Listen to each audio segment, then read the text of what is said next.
Hello friends, आज मैं आपके सामने एक बहुत बड़ा सीक्रेट बताने वाला हूं। जी हाँ, आपने बिल्कुल सही सुना, साइकोलॉजी का एक बहुत बड़ा सीक्रेट। लेकिन आप कहेंगे साइकोलॉजी से मुझे क्या मतलब? मैं मैथमेटिक्स पढ़ता हूं, मैं हिस्ट्री पढ़ता हूं, मैं हिंदी पढ़ता हूं, मैं तो इंजीनियरिंग में हूं और मैं मेडिकल साइंस का स्टूडेंट हूं। तो साइकोलॉजी से मुझे क्या मतलब? मुझे इस वीडियो को छोड़कर चले जाना चाहिए। लेकिन यदि आप इस वीडियो को छोड़कर जा रहे हैं तो आप एक गलती कर रहे हैं। पूछेंगे नहीं कि वो क्या गलती है, और वो गलती यह है कि आप थोड़ा सा अपने सब्जेक्ट से दूर जा रहे हैं। और मैं दूर इसलिए कह रहा हूं कि सब्जेक्ट कोई भी हो, सिचुएशन कोई भी हो, आप किसी भी घर में रह रहे हो, आप शहर में रह रहे हो, आप गांव में रह रहे हो, आप किसी भी कंपनी में काम कर रहे हो, लेकिन साइकोलॉजी हम सबके द्वारा यूज की जाती है। क्या आप साइकोलॉजी अपने घर में यूज नहीं करते हैं? आपकी मदर आपके फादर को खुश करने के लिए क्या क्या चीजें करती हैं? आपको जब कोई चीज मंगवानी होती है तो आप अपने पापा से कैसे, किस तरह से व्यवहार करते हैं? क्या वो साइकोलॉजी नहीं है? बल्कि एक ऐड आता है, एक टीवी में एक ऐड आता है, 7 दिन में गोरा कर दे। मुझे नहीं पता कि किसी ऐड ने या किसी प्रोडक्ट ने गोरा किया या काला किया, लेकिन आप उस प्रोडक्ट को खरीदते हैं। क्यों खरीदते हैं? क्योंकि कहीं ना कहीं उन सब प्रोडक्ट्स कंपनी ने एक साइकोलॉजी यूज की, और साइकोलॉजी यूज करने के बाद उन्होंने एक इंप्रेशन आपके माइंड में छोड़ा, और फिर आप क्या कर रहे हैं? आप उस प्रोडक्ट को यूज कर रहे हैं।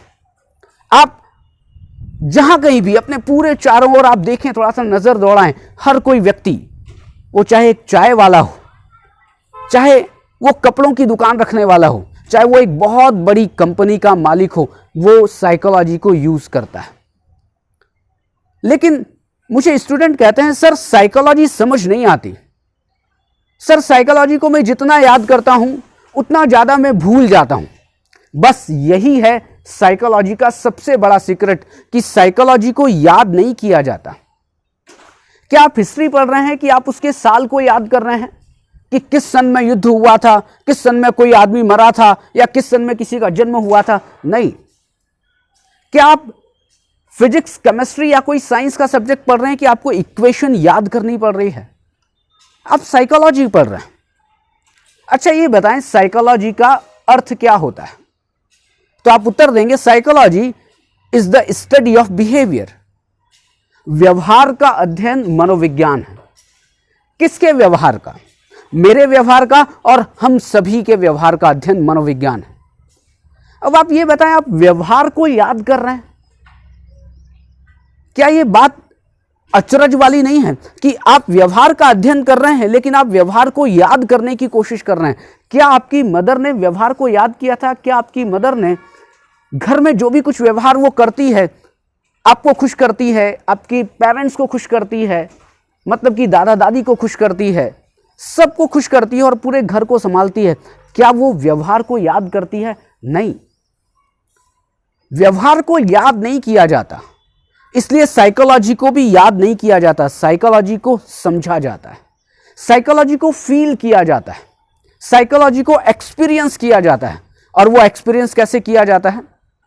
आप साइकोलॉजी के डिफरेंट प्रिंसिपल्स को पढ़ते हैं, चाहे वो लर्निंग का हो, चाहे वो मोटिवेशन का हो, चाहे वो इंटेलिजेंस का हो, चाहे वो इमोशन का हो, या किसी भी पर्सनालिटी थ्योरी से रिलेटेड कॉन्सेप्ट हो।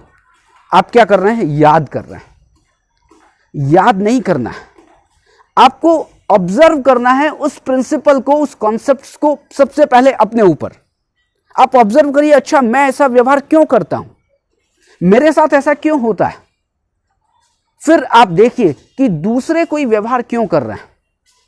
कोई दूसरा व्यक्ति घूम रहा है, कोई दूसरा व्यक्ति बात कर रहा है, तो वो ऐसे ही क्यों बात कर रहा है? आपने कभी समझने की कोशिश की है? वो व्यक्ति गुस्सा क्यों हो रहा है? आपने कभी समझने की कोशिश की है? या वो व्यक्ति स्ट्रेस में है, आप स्ट्रेस को याद करते हैं, अरे स्ट्रेस मतलब अरे एक अनप्लेजेंट स्टेट है, ये याद कर लिया आपने। लेकिन स्ट्रेस को समझने के लिए आपको सामने वाले व्यक्ति या अपने जो व्यवहार है उसका ऑब्जर्वेशन करना पड़ेगा, तभी आप स्ट्रेस को समझ पाएंगे। बस यही है सीक्रेट। आज से साइकोलॉजी याद करना बंद, आज साइकोलॉजी का रट्टा लगाना बंद, साइकोलॉजी को समझना शुरू। और साइकोलॉजी को बुक्स में मत समझिए। साइकोलॉजी को हम क्या कर रहे हैं, बुक्स में याद कर रहे हैं। सर याद नहीं हो रही है, याद मत करिए, बुक में पढ़िए और पढ़ने के बाद इस सोसाइटी में देखिए कि क्या वो साइकोलॉजी का प्रिंसिपल इस सोसाइटी में यूज हो रहा है। तो कहीं ना कहीं, बल्कि आपको बहुत ज्यादा दूर जाने की जरूरत नहीं पड़ेगी। आपकी फैमिली में, आपके फ्रेंड्स में, आपके स्कूल में, या आपके चारों ओर जो भी कुछ एनवायरनमेंट है आपकी सोसाइटी में, वहां पर जरूर वो साइकोलॉजी का प्रिंसिपल डॉक्टर होगा तो भी यूज कर रहा होगा, वो इंजीनियर होगा तो भी यूज कर रहा होगा, और वो एक अकाउंटेंट होगा तो भी यूज कर रहा होगा। इसलिए अब मत कहिएगा कि साइकोलॉजी याद नहीं होती है। साइकोलॉजी समझ में आती है और बड़ा ही इंटरेस्टिंग सब्जेक्ट है। यही है साइकोलॉजी का सीक्रेट कि साइकोलॉजी समझना है, याद नहीं करना है, फील करना है, ऑब्जर्व करना है, देखना है दूसरे को कि दूसरे लोग क्यों व्यवहार कर रहे हैं, बल्कि दूसरों से ज्यादा अपने आप को देखना है, मैं ऐसा व्यवहार क्यों कर रहा हूं। जैसे ही इस क्यों का उत्तर आपको मिला, साइकोलॉजी आपको समझ में आने लग जाएगी। इसलिए आज से साइकोलॉजी पढ़ना शुरू, बल्कि पढ़ना शुरू नहीं, साइकोलॉजी समझना शुरू करते हैं। और यदि आपने अभी तक साइकोलॉजी के अपने इस YouTube चैनल को, साइकोलॉजी की अपनी पाठशाला को सब्सक्राइब नहीं किया है, तो सब्सक्राइब जरूर करिए, क्योंकि साइकोलॉजी के अलग अलग टॉपिक पर वीडियोस इस पाठशाला पर हम डिस्कस करते हैं। और यदि आपको ऐसा लगता है कि किसी और टॉपिक पर जो साइकोलॉजी से रिलेटेड हो, मोटिवेशन से रिलेटेड हो, ह्यूमन बिहेवियर से रिलेटेड हो, आप वो टॉपिक कमेंट में जरूर लिखें कि किस टॉपिक पर वीडियो बनाया जाना चाहिए। Thank you very much.